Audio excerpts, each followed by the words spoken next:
அதிகாரத்தையும் பணத்தையும் வச்சு கழுத்து அறுத்து போடுறான். இயற்கையை கூறு போட்டு விற்கிறான். மரம் வைக்கிறவனை பார்த்து சிரிக்கிறான். மணல் அல்றவனை பார்த்து கும்பிடுறான்.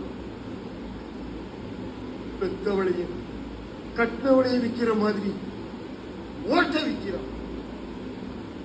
எல்லாத்தையும் வேடிக்கை பார்த்துட்டு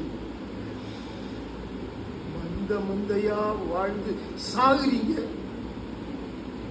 நீங்க பைத்தியம் இல்ல, நாங்க பைத்தியம் தான். நாங்க பைத்தியம் தான். நாங்க பைத்தியம் தான் சாமி.